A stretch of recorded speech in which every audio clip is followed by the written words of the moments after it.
structures of good model work.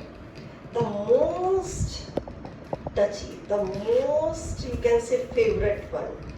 Now I'm going to explain that. जिसमें ना आप अनकही चीज़ों को समझ पाते हो.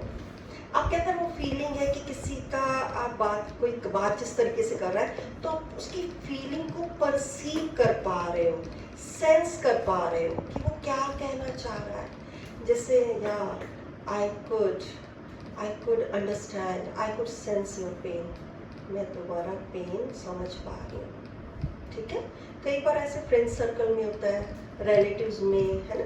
देखो we all are social beings, तो हम लोग उसकी बात को समझने की कोशिश कर पा रहे हैं कि इसके पीछे कोई रीज़न रहा होगा, अनअवॉइडेबल रीज़न, जिसके वजह से ऐसा उसने किया या उसके साथ ऐसा हुआ. सो citing, I'm going to cite an example for that. इसमें बेटे पहले तो रूल समझो क्या होता है. इमोशन समझने के लिए, इमोशंस में आप कोई चीज़ स्मेल कर पा रहे हो या कोई चीज़ सुन पा रहे हो एंड नोटिस कर पा रहे हो, सी कर पा रहे हो, ऐसे बहुत सारी चीज़ें ये आपके इमोशंस को वेंट आउट कर रहे हैं. उसमें कुड का यूज़ होगा. Let me explain you the rule. Subject plus could plus feel, ये फील कर रहे हो, सेंस कर रहे हो, एक्सेट्रा. जितने भी आपके इमोशंस हैं, बाकी क्या कर रहे हो, आगे की स्टोरी आप बना के ये यूज़ कर सकते हो. ठीक है. आई कुड फील या सेंस या understand what you are trying to say. मैं उसको समझ पा रही थी, सेंस कर पा रही थी कि तुम क्या कहना चाह रही हो. कई बार मदर बच्चे की बात को समझ पा रही होती है, पर कई बार बच्चा खोल रहा है. कई लोग होते हैं उसको नहीं समझ पा रहे, पर मदर समझ पा रही थी कि कहना क्या चाह रहा था. तो वहाँ पर ये वाला रूल काम आएगा. हाँ, मैं समझ पा रही थी, और आई could sense, I could understand, I could feel. मैं मतलब उसको फील कर, सबका मतलब बेटा एक ही है, समझ पाना. ठीक है. फील, अंडरस्टैंड और सेंस, कि मतलब आप समझ पा रहे थे किसी का दर्द. और आई could sense why you were upset that day. तुम उस दिन क्यों. और the thing I could sense the thing which was bothering you. मतलब कोई चीज़ तुम्हारे अंदर चल रही थी जो तुमको बॉदर कर रही है, क्योंकि तुम बात कर रहे थे ना, तो तुम contact, eye to eye contact maintain नहीं कर पा रहे थे, उस टाइम लो थे. तो ये चीज़ें सेंस करना, हम लोग ये बातें करते हैं कि अंदर कुछ और चल रहा है, बस फिजिकली प्रेजेंट है. Sometimes it happens. तो ये रूल बेटा उस टाइम, ये स्ट्रक्चर आपके बहुत काम आएगा, बहुत ज़्यादा.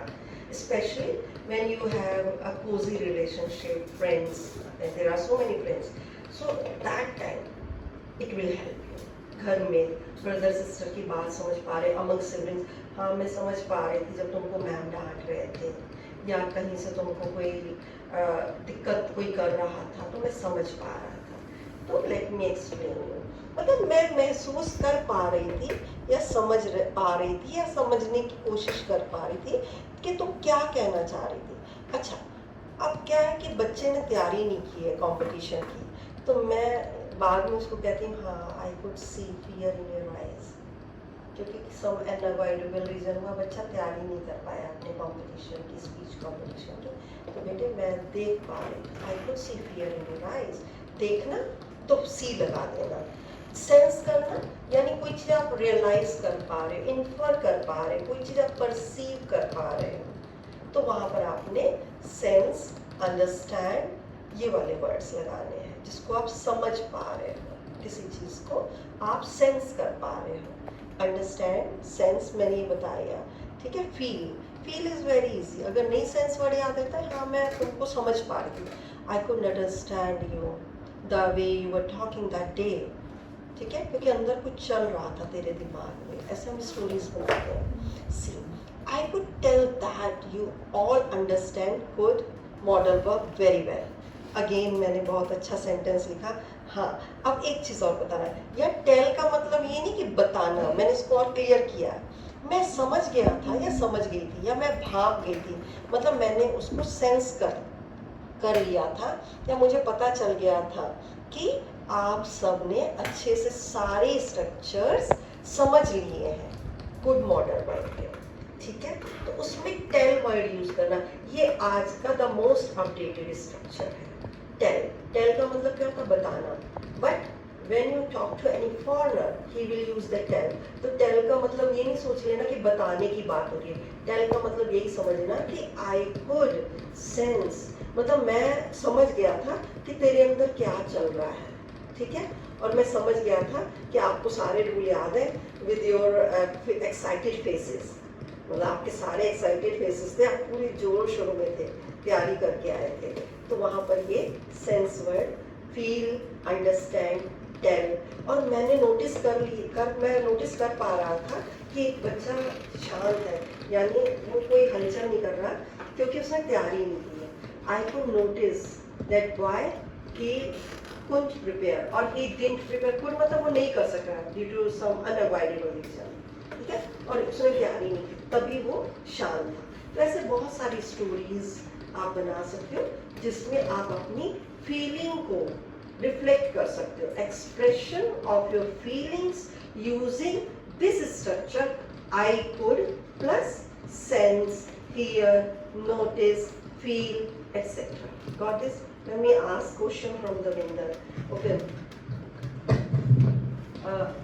मैं समझ पा रही थी कि तुम्हारे मन में कुछ चल रहा है या तुम्हारे दिमाग में कुछ है, कुछ। Yes. I could understand what was happening in your mind. हाँ, on your what was on your mind? You can simply say. What was in your mind? In your mind. You can say what was in your mind. Good job. And next, हाँ, मैं समझ पा रहा था कि तुम इसीलिए नहीं आए क्योंकि तुम बीमार थे। I could understand That you were absent were absent. because you were ill. You were ill. Simple. Harpreet. Yes. मैं समझ पा रही थी तुम्हारी problem. I could understand your I could understand your problem. Give to my father. हाँ, मैं समझ पा रही थी कि तुमने तैयारी अच्छे से की एग्जाम की, I could understand you prepared very well for exams, पर नंबर नहीं अच्छे आए। but You couldn't get you couldn't get your desired result. result. Desired result. Got it? So you can use this structure this way. Okay? Got it? Thank you so much.